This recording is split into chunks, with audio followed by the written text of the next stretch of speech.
Republikës së Kosovës, Dr. Vjosa Osmani Sadriu dhe sekretari i përgjithshëm i NATO-s, zoti Mark Rutte, pas takimit do të mbajnë konferencë për media.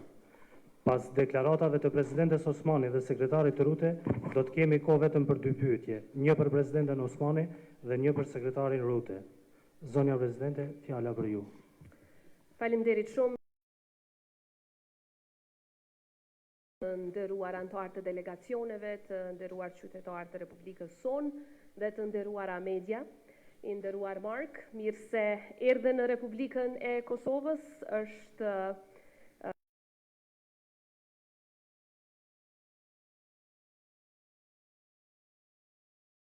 kryeministër i një shteti dhe aleati të çmuar evropian. Sot kam nderin t'ju mirëpres në cilësinë e sekretarit të fuqishme dhe më të suksesshme që ka njohur njerëzimi, ndaj ju falenderoj edhe që pranuat ftesën time që ta vizitoni Kosovën, shtetin me sentim 97% të qytetarëve tanë që i besojnë aleancës dhe dëshirojnë të bëhen pjesë e saj. Më lejoni gjithashtu t'ju uroj mirëseardhje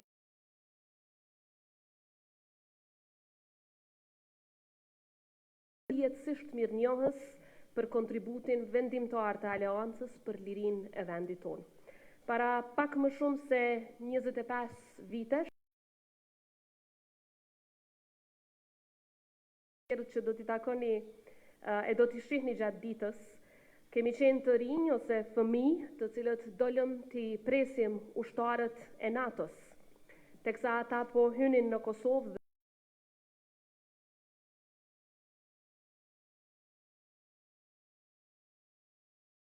Tragjedie njerëzore që po zhvillohej para syve të botës. Prandaj populli i Kosovës do të ketë gjithnjë mirënjohje të thellë për secilin vend aleat dhe për secilin ushtar, të cilët erdhën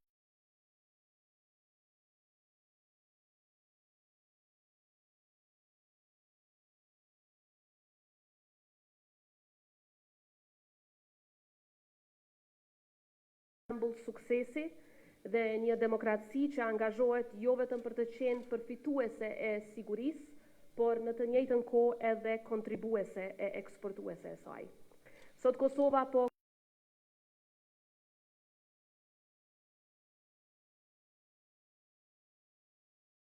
ashtu siç bota punoi për të na ndihmuar në momentet tona më të vështira. NATO është themeluar mbi vlerat mbi të cilat qëndron edhe vetë shteti ynë. Prandaj edhe synimi ynë strategjik për antarësinë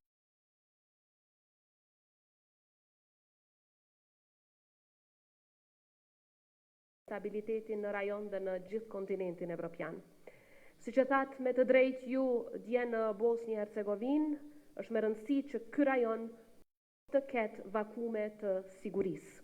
Sepse siç ka dëshmuar historia, shpesh herë ato vakume janë keq përdorur nga faktorë malign, të cilëve nuk ju intereson paqja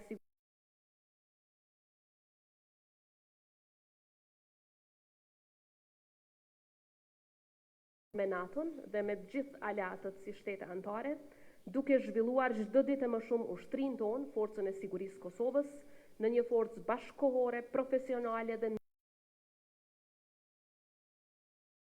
stabilitetit të sigurisë kudo në botë. Kosova tashmë e ka arritur objektivin e NATO-s prej 2% të GDP-s për investimin në mbrojtje, dhe synojmë që në një kohë rekord ta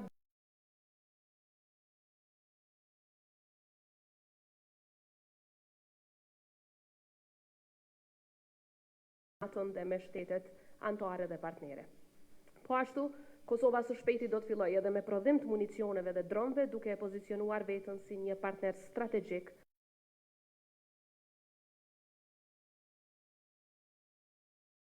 datë ballafaqohemi, në të njëjtën kohë edhe me kërcënimet që vazhdojnë të rëndojnë mbi sigurinë e Kosovës dhe të gjithë rajonit. Serbia fatkeqësisht vazhdon të minojë për bride grupeve kriminale dhe propagandës vazhdueshme, e mbështetur edhe nga Rusia faktorë të tjerë dashakeq, Beogradi po synon të destabilizojë jo vetëm Kosovën, por të gjithë rajonin.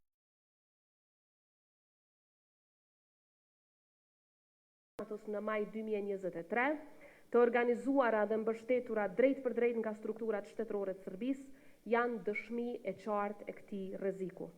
Prandaj prania e trupave të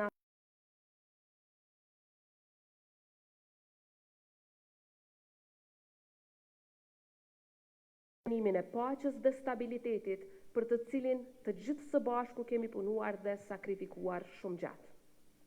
Ne i bashkohemi thirrjeve tuaja të përsëritura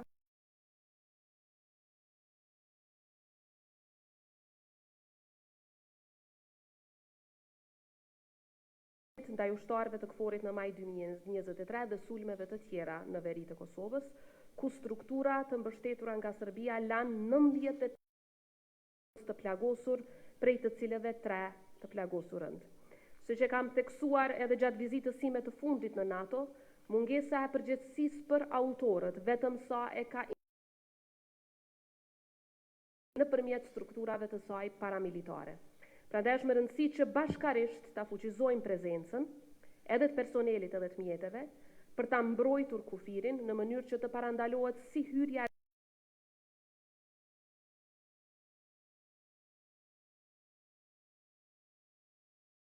miku juaj i mirë dhe miku i madh i Kosovës, presidenti Donald Trump, politika e paqes nëpërmjet fuqisë, peace through strength, është ajo që do të kuptojë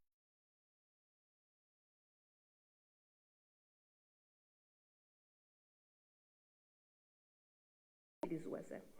Prandaj, i nderuar sekretar i përgjithshëm, ne do të vazhdojmë të jemi aleati besueshëm në luftën kundër kërcënimeve hibride dhe ndërhyrjeve të huaja,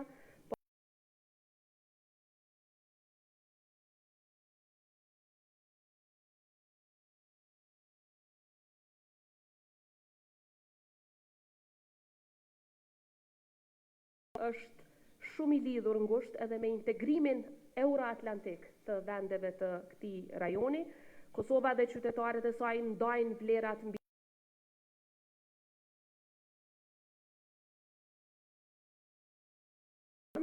për të kontribuar si një anëtare përgjegjshme dhe përkushtuar për stabilitetin dhe sigurinë globale.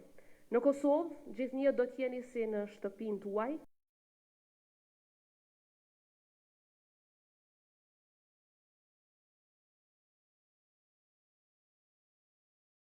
Më i gjati, më i madhi, por edhe më i suksesshëm në historinë e NATO-s. Mision ky që dëshmon triumfin e shteteve demokratike e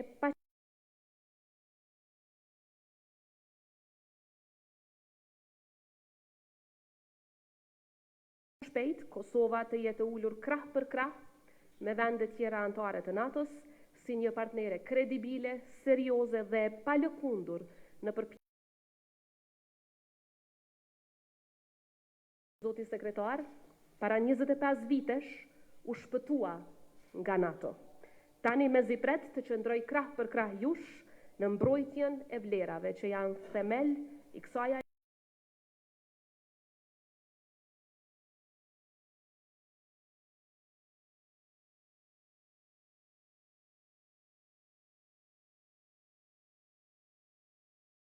Thank you very much for your warm words. It's a pleasure to see you here in Pristina today. In my first trip to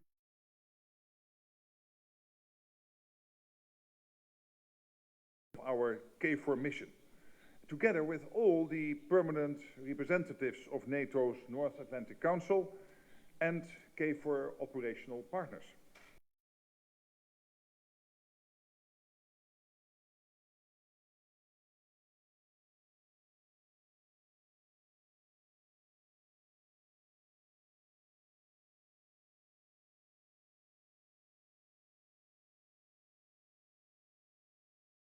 In the region. NATO has supported peace and stability in the Western Balkan region for 30 years now. Our commitment remains strong today, spearheaded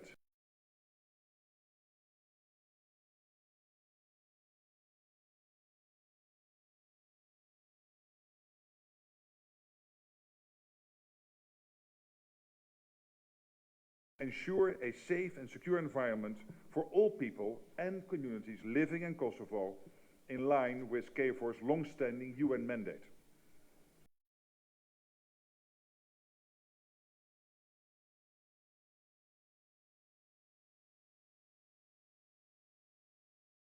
Training coordination.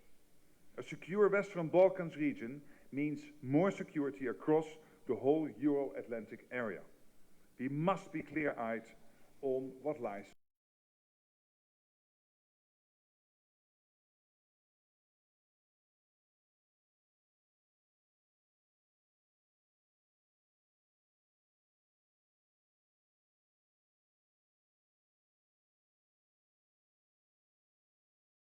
Of lasting commitments.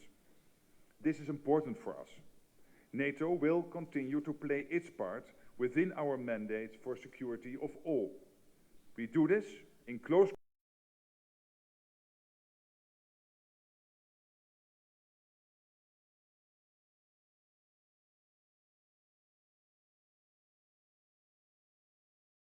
in the region ultimately depends on all sides choosing diplomacy over violence. The solution to long-standing peace is political.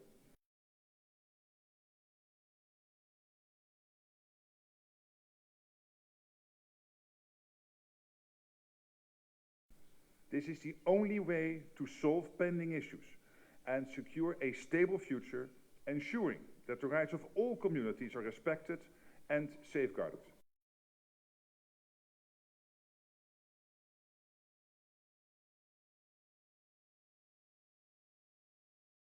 Long-term gains. And I fully understand that this requires difficult decisions, but we must look at the big picture.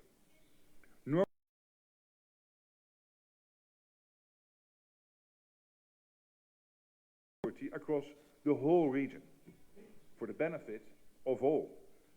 And this is the message that I will continue to deliver to all my counterparts in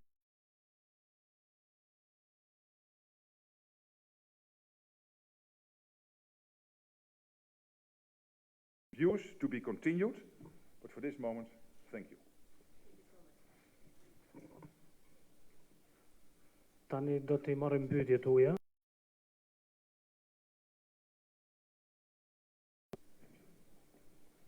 Antigoni Sufika Zotetcom.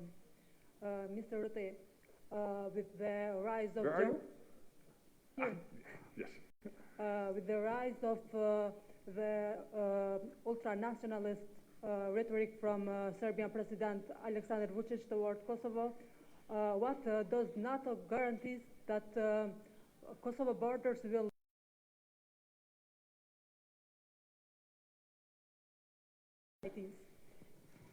Well, obviously, we have to make sure that all relevant players in the region are in close coordination and in close, let's say, strategizing going forward.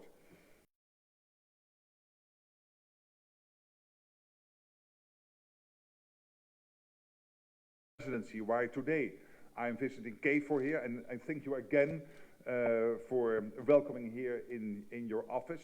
Thank you so much, and it is very important for me to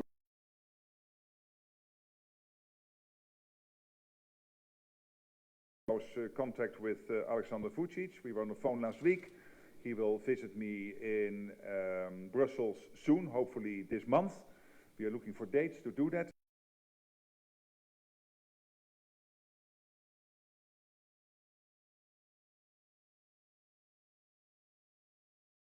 You cannot foresee a future where in 40, 50 years we still are stuck in the same problems. And that means that it has to be a political solution to this. And that needs the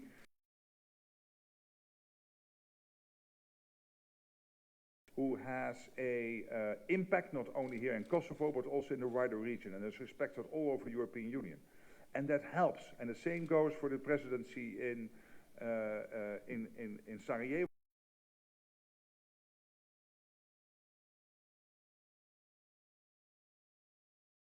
Years after 1995. Vazhdojmë me pyetjen e fundit.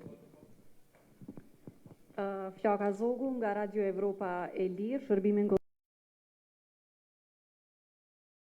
e Forcës së Sigurisë Kosovës në një ushtri, madje Këshilli Atlantikut Veriut pati përmendur edhe mundësinë e rishqyrtimit të angazhimit të NATO-s. Megjithëse ndër vite kemi pa ndryshime dhe mbështetje ndaj FSK-s. A ka ndru qasja e NATO-s ndaj tranzicionit të FSK-s në ushtri dhe cili është roli i FSK-s në stabilitetin rajonal sipas vlerësimit tuaj? Edhe një çështje tjetër, nëse rasti Kosovës si model që mund të ndiqej në Ukrainë për me dërgu trupa paqëruajtëse atje pas luftës. A do ta konsideronte NATO-ja një gjë të tillë? First question, the mandate is to make sure that the KSF has what it needs to be effective in its humanitarian role here in Kosovo. That's exactly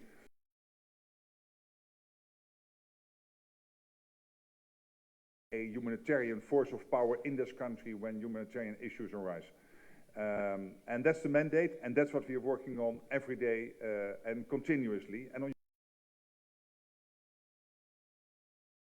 to the situation in Ukraine. Well, here I would side with President Trump. First of all, I want to really note the fact that thanks to him, there is now been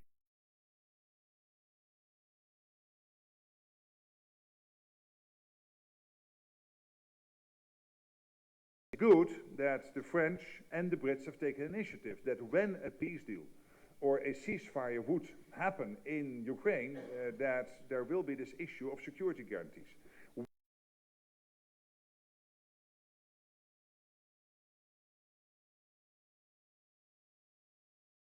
We first need to have the peace, and the peace is not yet there.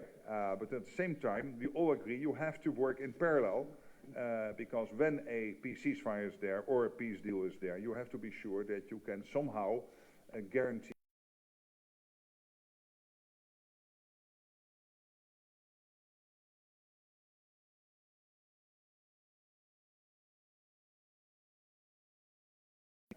to President Trump's argument, first a peace deal before we can keep any peace. Për të shtuar diçka rreth çështjes së parë që vendimet mirën me unanimitet dhe akoma janë 4 shtete anëtare të cilat nuk e kanë njohur pavarësinë e Kosovës dhe kjo e shndron çdo vendimarrje rreth avancimit të raporteve mes NATO-s. Kjo nuk nënkupton që FSK-ja nuk e ka mandatin e plot, ashtu siç parashihet në Kushtetutën e Republikës së Kosovës dhe ligjet e miratuara në Republikën e Kosovës.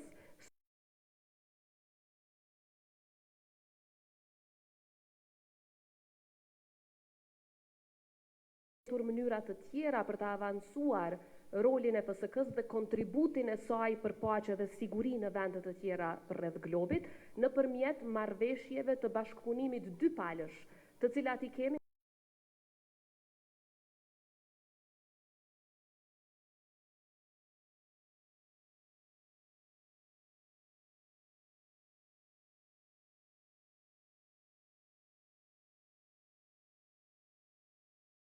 e paqëruajtëse në për vendet të ndryshme të botës dhe tani jemi në proces të negociimit të marrëveshjeve të tjera dypalëshe nëpërmjet të cilave FSK-ja do të vazhdojë të kontribuojë nëpërmjet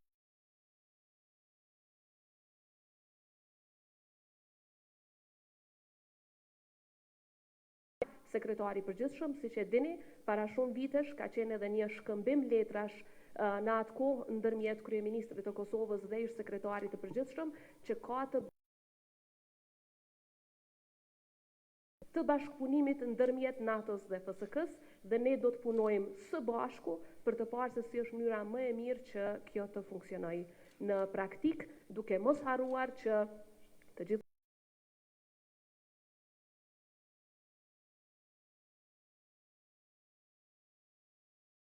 vet NATO-ja për trajnime të caktuara dhe funksionojnë në përputhje të plotë me standardet e NATO-s. Të nderuar të pranishëm, me kaq e përmbyllim